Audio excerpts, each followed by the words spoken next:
Yasmine Adoko.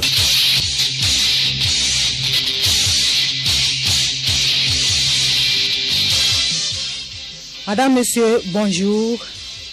Au sommaire de ce journal, le peuple togolais est en fête ce 27 avril.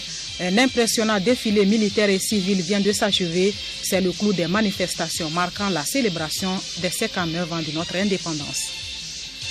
La célébration de cet anniversaire a donné lieu hier à une adresse du chef de l'État devant les représentants du peuple.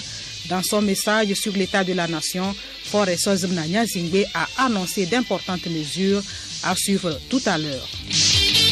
Également dans ce magazine pluriel spécial 27 avril, nous avons un invité, professeur Joseph Kofi Chigbe, maître de conférences d'histoire contemporaine. Nous évoquerons avec lui les 59 ans d'indépendance du Togo. Professeur, bonjour.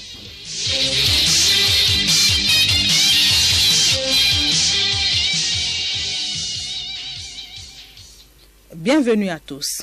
Les Togolais, dans toute leur diversité politique, socio-culturelle, ont célébré ce samedi sur toute l'étendue du territoire la fête commémorative du 59e anniversaire de leur indépendance. Les manifestations commémoratives de cette fête, symbole de l'unité nationale, ont été marquées par un impressionnant et prestigieux défilé militaire et civil qui s'est déroulé à la place des fêtes de Lomé 2.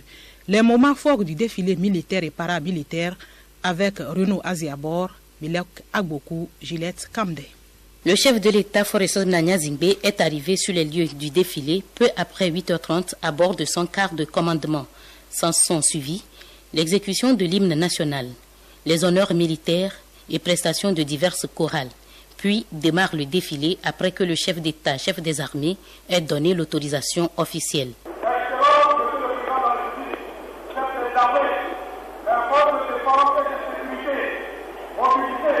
Pour la commémoration du 59e anniversaire de l'indépendance du Togo, sous les ordres du colonel Takeyabatou, commandant des troupes, demande effectivement votre autorisation pour le démarrage du Le défilé commence avec le passage de la cavalerie, avec à sa tête le lieutenant-colonel Adjeyi, suivi de la musique principale de la gendarmerie sous les ordres du lieutenant-colonel Zakbata.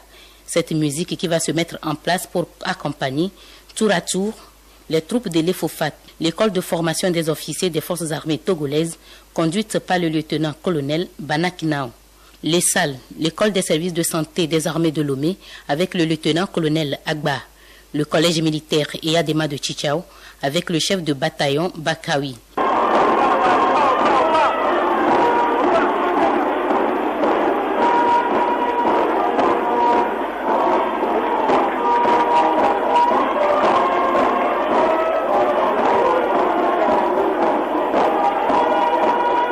Les écoles ont fait place à la gendarmerie nationale sous les ordres du colonel Awizoba Kolon, l'armée de l'air avec le commandant Akpovor, la marine nationale guidée par le capitaine de vaisseau Mayou Kossi. Après vont passer le régiment de soutien et d'appui RSA, les 1er et 2e régiments d'infanterie et le corps des sapeurs-pompiers. Puis, changement de rythme avec le passage du régiment parachutiste commando RPC.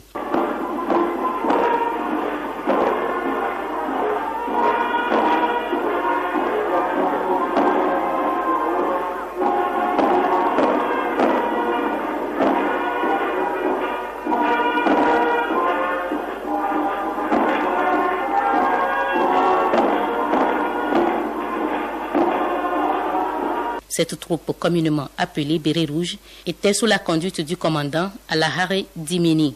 Avec le passage des bérets verts du régiment de commando de la garde présidentielle RCGP, on assiste cette fois encore au changement de rythme, mais aussi de cadence.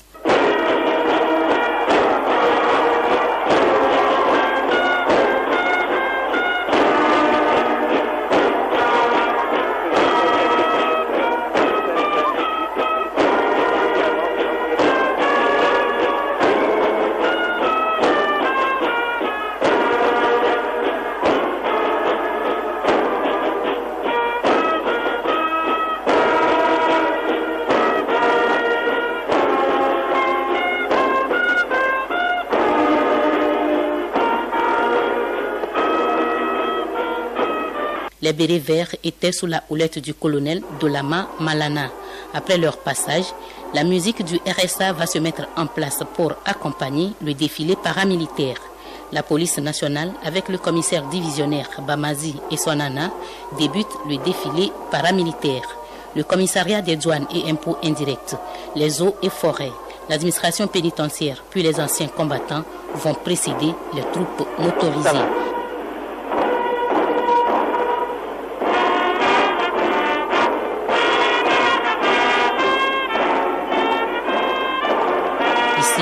Il s'agit du BIR, le bataillon d'intervention rapide, avec le lieutenant-colonel Madjoulba, le régiment blindé de reconnaissance et d'appui Airbra sous la conduite du lieutenant-colonel Akarim Warakoum, les transports et logistiques, l'USIG, l'unité spéciale d'intervention de la gendarmerie, puis le groupe d'intervention de la police nationale boucle le défilé paramilitaire.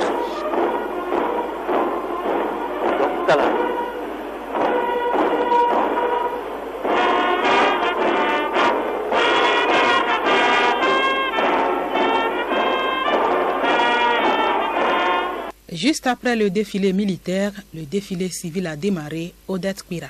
Cette deuxième partie a connu le passage en premier lieu des femmes du Grand Lomé de la région maritime centrale Kara et Savane.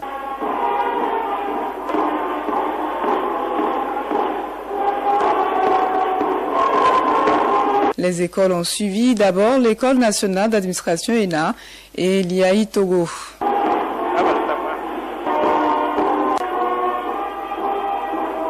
Puis les universités de Lomé et de Kara ont suivi.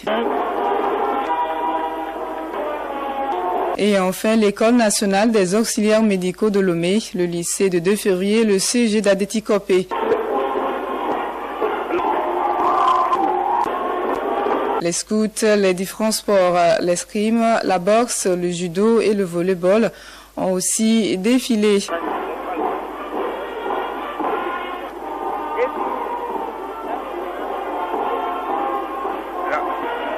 Le groupe Échographie Unissons-nous a mis fin au défilé civil.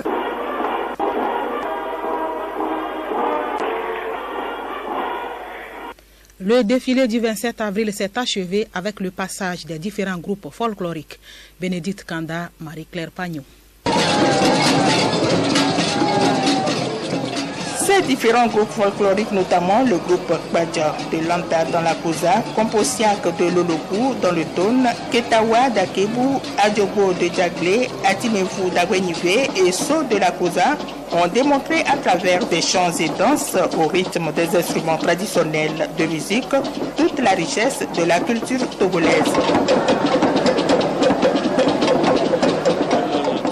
Des chants et danses qui traduisent également le vécu quotidien et véhiculent des messages de paix et de réconciliation. À la veille de la célébration de la fête de l'indépendance, le président de la République s'est adressé hier à la nation devant les députés. Dans son message, Faure Sozmna Zingbe a d'abord rendu grâce à Dieu qui a exalté des générations successives du pays pour la prospérité du pays. Il a réaffirmé son attachement à la recherche de l'amélioration des conditions de vie des citoyens tout en insistant particulièrement sur la dimension sociale. J'ai instruit dans ce sens le gouvernement de prendre en compte, dans le cadre du prochain budget, les préoccupations visant à améliorer le pouvoir d'achat à travers la revalorisation du point d'indice, évidemment dans la mesure des possibilités de nos finances publiques. Dans la même dynamique, j'ai aussi demandé au gouvernement d'intensifier les consultations et d'engager les études actuarielles nécessaires pour la reprise, toujours après cette année, donc dès janvier 2020, de l'allocation des départs à la retraite d'une façon soutenable et compatible avec la poursuite des efforts d'assainissement de nos finances publiques. De plus, les dispositions sont d'ores et déjà prises pour la construction de 2 maisons de retraite sur le territoire national. Et ces maisons de retraite seront mises à la disposition des associations de retraités qui peinent à trouver un endroit pour se réunir et se raconter leurs bons souvenirs. Pour une société de bien-être et de prospérité partagée, le chef de l'État Faure Sozmna Zingbe revient sur les valeurs séculaires. Tournons-nous pour une fois vers les valeurs séculaires de notre peuple.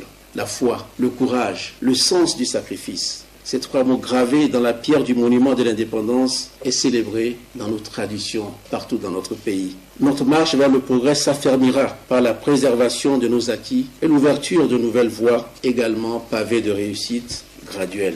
Nous continuerons les efforts, je vous le promets, nous continuerons les efforts entrepris pour consolider nos avancées et les rendre davantage perceptibles par nos concitoyens. Jamais nous ne baisserons les bras devant les difficultés, jamais nous ne renoncerons face aux contraintes.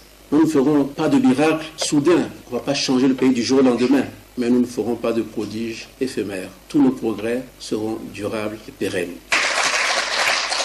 Nous réussirons par la constance et la persévérance, gardant toujours à l'esprit la recherche du mieux-être pour tous et plaçant l'intérêt général au-dessus de toute autre considération. Le président de la République a aussi réaffirmé son attachement au développement du Togo, notamment avec la mise en œuvre du PND. Avec compétence, professionnalisme et diligence, notre administration devra sans délai se réinventer dans sa conception et dans son action pour se consacrer entièrement à cette mission. Efficacité, efficience, poursuite des objectifs et atteinte des résultats seront les fondements de cette transformation qui exige une prise de conscience individuelle et collective. C'est, à mon avis, uniquement à ce prix que la fonction publique pourra apporter sa nécessaire contribution à la réussite du PND et plus généralement au développement de notre pays. Le gouvernement est déterminé à poursuivre l'amélioration de la gouvernance, notamment en mettant dans les mois qui viennent un accent particulier sur la lutte contre la corruption. Et je voudrais vous dire qu'un projet de loi organique sera soumis à l'Assemblée nationale pour déterminer les conditions de mise en œuvre de la déclaration des biens et avoirs prévue par la Constitution. Je voudrais saisir cette opportunité pour réitérer mon appel à l'ensemble de la communauté nationale, au-delà du secteur privé et de l'administration publique. Notre PND a besoin de nous tous, de notre adhésion, de notre confiance et de notre engagement. Faisons de cet outil une entreprise collective. Nous n'avons pas le choix. Si elle n'est pas collective, nous échouerons. Vecteur de nouvel élan pour l'édification de notre destinée commune. S'agissant particulièrement des jeunes et des femmes, le président de la République a annoncé une augmentation du quota de la commande publique à leur profit. J'ai déjà donné des instructions dans cette optique pour que des dispositions supplémentaires de facilitation et de simplification soient prises, ainsi que des mécanismes dédiés d'appui financier à leur disposition. La part réservée aux jeunes femmes et aux femmes, je le disais tout à l'heure, sera portée de 20 à 25%. Je souhaite vivement que cette mesure spéciale destinée à accentuer l'intégration des bénéficiaires dans la vie économique soit renforcée afin d'en optimiser les résultats. Sur le plan politique, Forest Osmnania Zingbe a invité l'ensemble des partis politiques à un sursaut patriotique en prenant une part active aux prochaines élections locales. J'invite l'ensemble de la classe politique à un sursaut patriotique en prenant une part active à ces consultations. Le gouvernement a déjà indiqué lors d'une audience que nous avons accordée à certains partis d'opposition que nous étions tout à fait prêts à examiner le chronogramme et à permettre aux uns et aux autres de participer si tel est leur souhait. Je veux vivement que toute la classe politique participe à ce rendez-vous démocratique. Et pour ces élections, je voudrais compter sur l'engagement des femmes, le dynamisme des jeunes et l'enthousiasme de tous, sans distinction, pour faire de cette consultation un catalyseur de toutes les énergies. Et à l'issue de ce scrutin, il est important que l'exercice des responsabilités locales reflète la diversité des talents et compétences nationales et réponde aux attentes de nos populations. Nos institutions seront également enrichies par la mise en place du Conseil économique et social au cours de cette année. Parlant des mesures sécuritaires pour notre pays, le président de la République s'engage à combattre la criminalité et le terrorisme sous toutes ses formes, tout en exprimant sa reconnaissance aux forces de défense et de sécurité. Nous prendrons l'initiative d'une loi sur la sécurité intérieure afin de doter l'ensemble des acteurs des instruments adéquats et de renforcer nos capacités opérationnelles dans le cadre de la coopération régionale. En outre, l'accent devra davantage être mis, tant au niveau de l'État que dans les familles, dans nos communautés, sur l'impérieuse nécessité de préserver notre jeunesse du péril de la radicalisation et des tentations extrémistes. C'est l'une des missions qui, je crois, mérite une mobilisation générale, parce que sans les jeunes, nous serions privés du dynamisme et de la vitalité nécessaires pour mener notre pays sur la voie d'une accélération de son développement. Le chef de l'État accorde une attention particulière aux libertés publiques. Toutefois, elles doivent s'exercer dans le respect des lois et règlements. Pour mener notre nation vers des lendemains rassurants, nous devons donner vie à la cohésion, à la solidarité et au vivre ensemble qui sont inscrits dans le socle de notre culture. Nous devons, individuellement autant que collectivement, accepter les règles du système démocratique pour lequel nous avons opté en bannissant l'incivisme, la violence et l'apologie de la haine. Pour ma part, garant de l'ordre constitutionnel, je resterai attentif à la protection des libertés, tout en veillant à ce que l'expression des citoyens emprunte les canaux pacifiques reconnus par nos lois. Je demeurerai avec le gouvernement à l'écoute de tous, accueillant sans parti pris les contributions allant dans le sens du progrès de notre pays et de l'épanouissement de ses enfants, car chaque citoyen est un maillon nécessaire dans la chaîne de la construction nationale. En y mettant du patriotisme et de la volonté, nous sommes capables de réaliser de grandes choses, à l'image des pionniers qui ont conquis de haute lutte l'indépendance du Togo. Toujours hier, le président Faure Sozomna Zingbe a ranimé la flamme du souvenir à la veille de la célébration du 59e anniversaire de l'indépendance du Togo, cérémonie qui a été suivie d'une retraite au flambeau. Le programme se poursuit cet après-midi à 14h, réjouissance dans les quartiers, 20h, méga concert à Lomé et dans les différents chefs-lieux de région. Et demain, dimanche 28 avril 2019, 6h30, course populaire et puis à 15h, finale de la Coupe de l'Indépendance.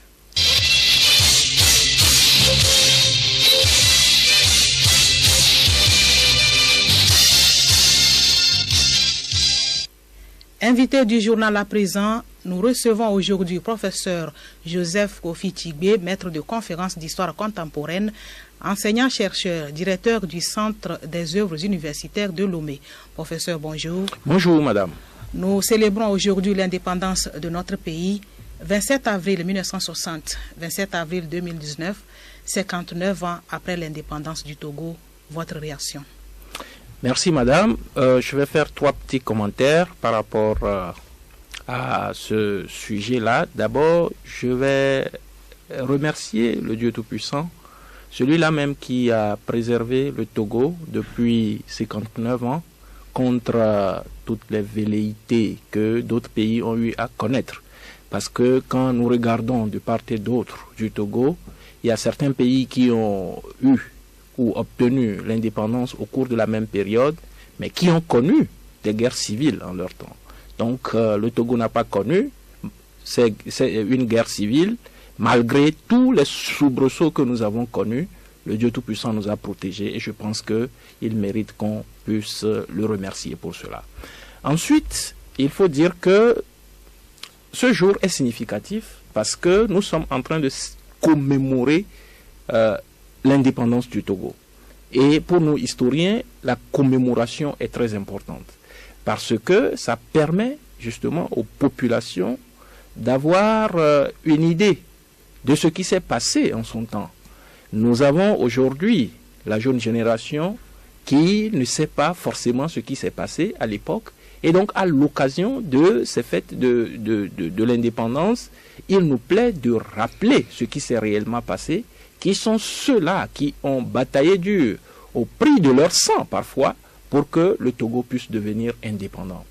Alors, la troisième chose, c'est que, en fait, nous avons 59 ans, en tant qu'État, en tant que pays, c'est peut-être pas grand-chose.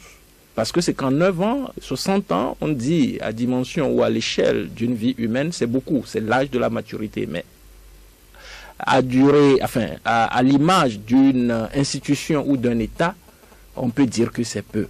Mais je pense que au cours de ces 59 ans, il y a eu des choses qui ont été faites.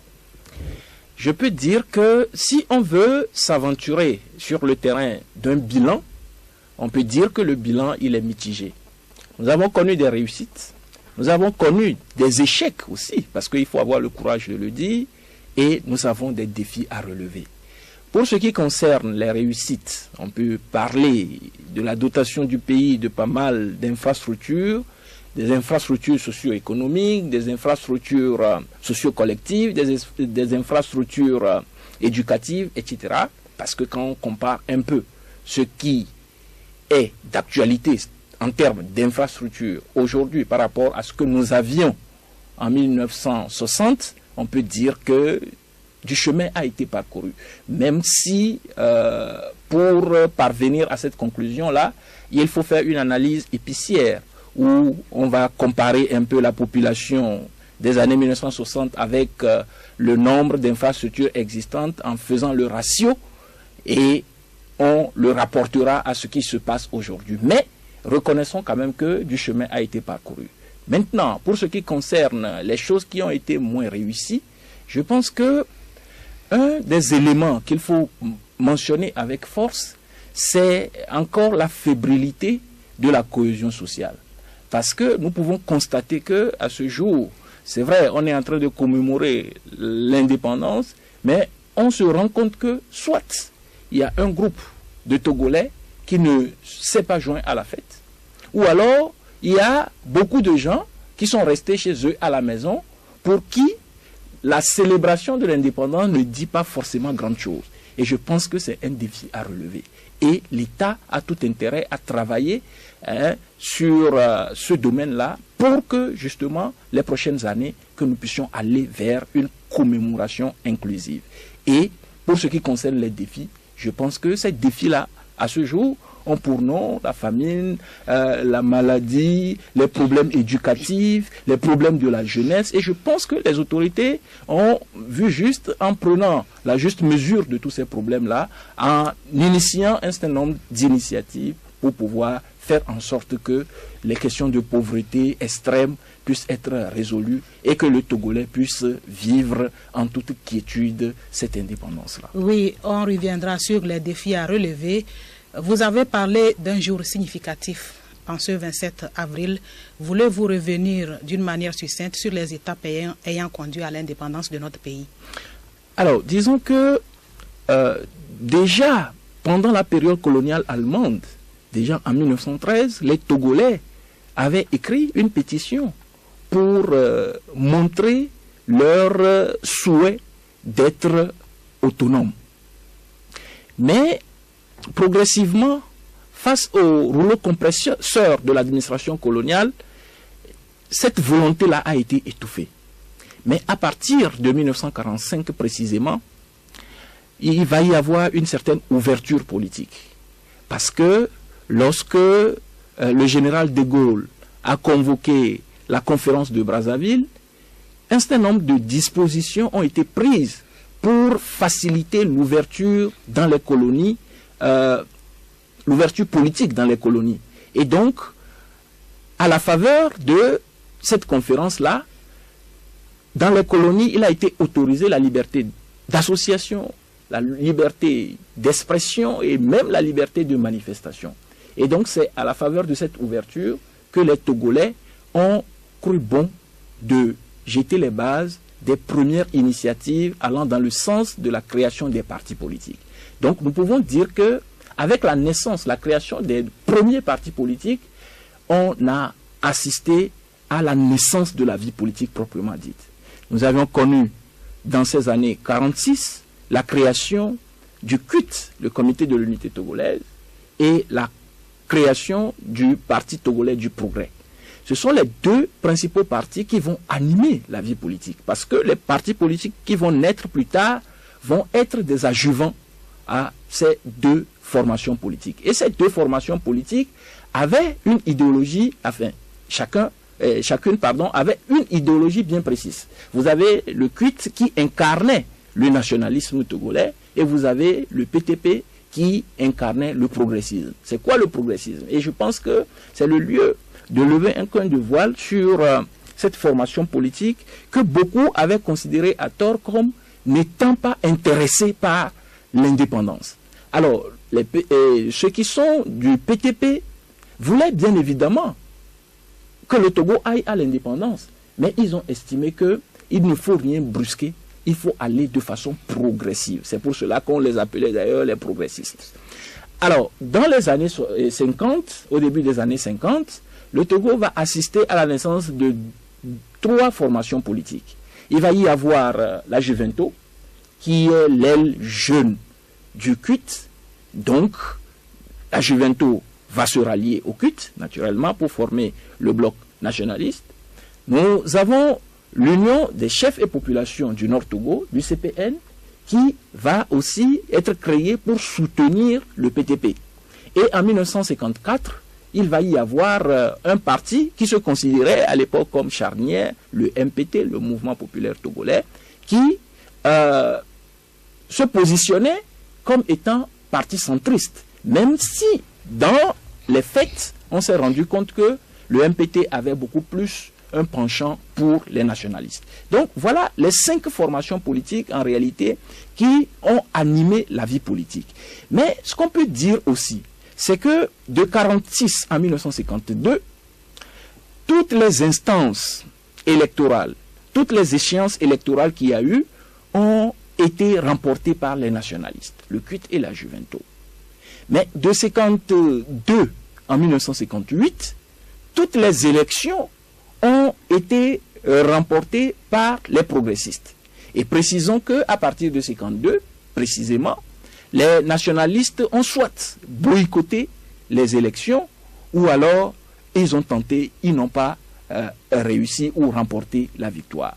Donc il a fallu attendre 1958 pour que les nationalistes décident encore de participer à une échéance électorale, une consultation électorale, et heureusement pour eux, ils ont remporté la victoire.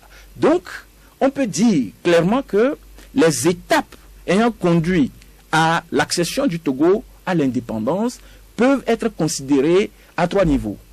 Entre 1945 et 1946, où on a posé les jalons de la lutte politique, autour des années 50, où les premiers partis politiques ont reçu un appui, un soutien de nouvelles formations politiques, et le point d'orgue était 1958, les élections législatives de 1958, qui ont véritablement tranché avec la tutelle française au Togo, où les Togolais se sont majoritairement prononcés en faveur d'une certaine volonté d'aller vers l'indépendance. Et en cela, ce que nous ne disons pas assez, c'est que en votant oui aux nationalistes pour que le Togo puisse accéder à l'indépendance le 27 avril 1958, les Togolais ont dit non à la France avant même que la Guinée de Sékou Touré n'ait à dire le 2 octobre non à la France.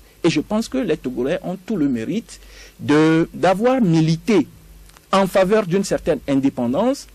Ils n'ont pas brusqué les choses, ils sont allés méthodiquement, mais nous pouvons nous réjouir du fait que finalement, ce qu'ils ont cherché, ils ont pu l'obtenir, et c'est ça qui a fait que nous avons pu accéder à l'indépendance le 27 avril 1960. Oui, c'est une volonté commune qui a abouti à l'indépendance de notre pays. Aujourd'hui, 59 ans après, il y a beaucoup de défis à relever. Que faire aujourd'hui pour sauvegarder justement cette liberté chèrement acquise par nos aïeux? Vous avez si bien fait de le dire que la liberté a été chèrement acquise, parce que cela n'a pas du tout été donné ou octroyé par la métropole. Et quand nous voyons un peu nos armoiries qui ont été mises en place en mars 1962, vous allez voir qu'il y a des symboles qui sont assez parlants. Vous avez 2 lions qui se font dos et qui tiennent en leurs mains des arcs, chacun un arc. Et l'arc, c'est un moyen traditionnel de combat. Et la position adoptée par les lions est une position stratégique. En matière de guerre, les militaires vous diront que cette position-là permet à chacun des lions de couvrir une certaine surface, un certain champ de vision. De sorte que quand les 2 lions de gauche à droite essayent de guerroyer, il n'y a aucun espace qui leur échappe. Et je pense que ceux qui ont choisi ce symbole-là ont sérieusement réfléchi. Et la signification, c'est que les Togolais doivent se comporter comme ces lions-là pour sauvegarder l'indépendance qu'ils ont eu à acquérir. Mais avec quoi doivent-ils jouer le rôle de vigie? C'est avec les moyens traditionnels de lutte. Ça veut dire simplement que les Togolais ne doivent pas se départir de leur fond culturel, de leurs coutumes, de leurs traditions. Ils doivent s'appuyer sur leur identité culturelle et socio-collective pour pouvoir défendre l'indépendance chèrement acquise. Cela veut dire simplement que il ne suffit pas de dire que nous sommes parvenus à l'indépendance le 27 avril 1960 et rester les bras croisés. L'indépendance, c'est une conquête au quotidien. Ça veut dire qu'après l'indépendance politique qui a été ainsi proclamée, il y a encore des défis à relever. D'ailleurs, le mot indépendance, ça signifie affranchissement. Et quand on s'affranchit, ça veut dire qu'on doit veiller à ce que ce dont on s'est affranchi, qu'on ne puisse pas retomber là-dedans. Et aujourd'hui, nous avons des défis, et vous avez bien fait de le dire, nous avons des défis qui constituent des entraves dont nous devons nous affranchir. Je l'ai dit, nous avons des défis comme la désunion. Et la cohésion sociale a retenu l'attention des pères fondateurs de la nation togolaise. Vous allez voir que de Sylvanus Olympio au président Faure Gnassingbé, chacun en a fait le point d'orgue de sa politique. D'ailleurs, hier, on a assisté, vous l'avez passé dans vos éléments, on a assisté à l'adresse du président de la République à la nation sur l'état de la nation. Ça veut tout dire. Ça veut dire que régulièrement, il faut parler aux Togolais de ce qu'est devenue la nation. De sorte que si nous avons des échardes à l'unité nationale, si nous avons des échardes à la cohésion sociale, que le pouvoir politique puisse prendre ses responsabilités pour faire en sorte que toutes ces échardes-là, que nous puissions les surmonter pour créer un cadre qui puisse amener tous les Togolais à se tenir les mains pour pouvoir aller de l'avant. Parce que sans l'union, sans la cohésion, aucun développement n'est possible. Prenez l'exemple des pays qui sont en guerre les uns contre les autres. Dans ces pays-là, le développement a connu comment dirais-je, le développement a reçu un coup. Et donc, pour éviter de tomber dans les mêmes travers, nous avons tout intérêt à faire en sorte que nous surmontions nos égos surdimensionnés. Les acteurs politiques doivent surmonter leurs égos parce que de plus en plus, quand nous observons la scène politique, on a l'impression que les hommes politiques privilégient l'intérêt particulier et partisan au détriment de l'intérêt général, ce qui ne devait pas être le cas. Donc chacun doit pouvoir jouer son rôle et le Togolais lambda, à la base, doit aussi savoir qu'il a un rôle à jouer pour que cette indépendance-là ne puisse pas se limiter à l'aspect politique, qu'on puisse aller vers l'indépendance économique, l'indépendance sociale et pour que, ensemble, nous puissions booster le développement du Togo. Vous avez longuement parlé de la participation des citoyens et des partis politiques à la cohésion nationale. Quel doit être encore le rôle de l'État dans la sauvegarde de notre indépendance chèrement acquise? Non, mais je pense que l'État est le garant de cette indépendance-là. Et donc, par rapport à cela, des dispositions doivent être prises et des instructions fermes doivent être données à l'armée qui doit être républicaine de défendre l'intégrité territoriale du Togo. C'est déjà ça. Parce que quand nous parlons de l'indépendance, de l'accession à la souveraineté internationale, cela suppose que nous avons un État, nous avons une population et nous avons un territoire. Et donc il appartient à l'État de faire en sorte que notre territoire national soit défendu. Aujourd'hui, nous avons des bruits de présence de terroristes, de djihadistes sur nos territoires, etc. C'est fort heureusement que j'ai appris hier que nos forces de défense et de l'ordre ont pu maîtriser des djihadistes. Je pense que l'État doit pouvoir insuffler une dynamique certaine à notre armée républicaine pour pouvoir combattre toutes ces forces occultes qui veulent mettre à nu les efforts qui sont consentis pour remettre en cause l'intégrité territoriale que nous avons si chèrement acquise. Et donc, au-delà de cela, l'État doit travailler et veiller à ce que tous les Togolais puissent s'accepter mutuellement, aller vers une certaine cohésion sociale, une certaine cohésion nationale et faire en sorte que les initiatives tendant à booster la réconciliation nationale, que ces initiatives-là puissent porter leurs fruits, parce que c'est en étant ensemble que nous pouvons bâtir notre cher pays, le Togo. Professeur Tchibé, votre mot de fin. Alors, je voudrais simplement dire à tous les Togolais de faire un effort pour que, à l'occasion du 60e anniversaire de la commémoration de notre indépendance, qu'on ne puisse plus aller en rang dispersé, que chacun ne puisse pas célébrer son indépendance de son côté ou dans son coin, mais que nous puissions ensemble nous retrouver pour célébrer notre indépendance. Parce que s'il y a une fête qui doit rassembler toutes les filles et les fils du Togo, c'est bien cette fête qui est l'indépendance du Togo.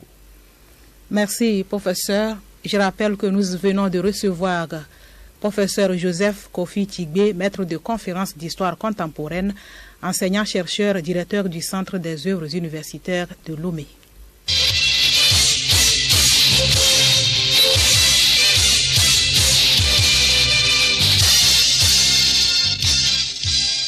Le Togo a 59 ans ce 27 avril 2019.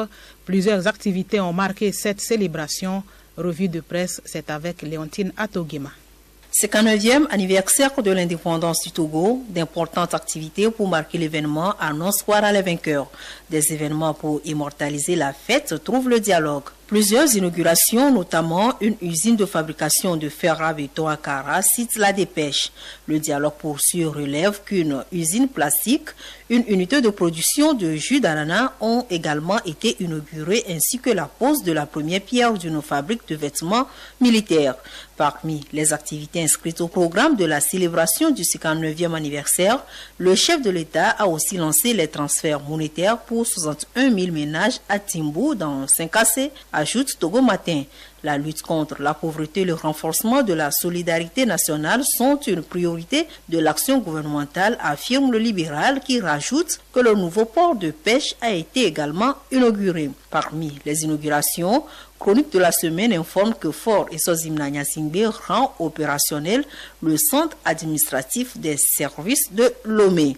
Flambeau des démocrates reconnaît que c'est un marathon de l'indépendance pour le chef de l'État, Fort et Sozimna Nyasingbe. Commémoré le 27 avril avec les réformes, l'Assemblée nationale à pied d'œuvre relève le libéral. Le bi-hebdomadaire va plus loin. La commission des lois de l'Assemblée nationale travaille d'arrache-pied pour la mouture finale du texte qui sera soumis en plénière. Les discussions déjà houleuses à la commission des lois révèlent symphonie. Des réformes sous surveillance, remarque la nouvelle tribune. Pour Chronique de la semaine, les élus de la 6e législature sont décidés à mettre fin à la crise politique. Et Dunia Le Monde qui note que ces réformes politiques permettront au Togo d'être en norme avec les recommandations de la CEDEAO.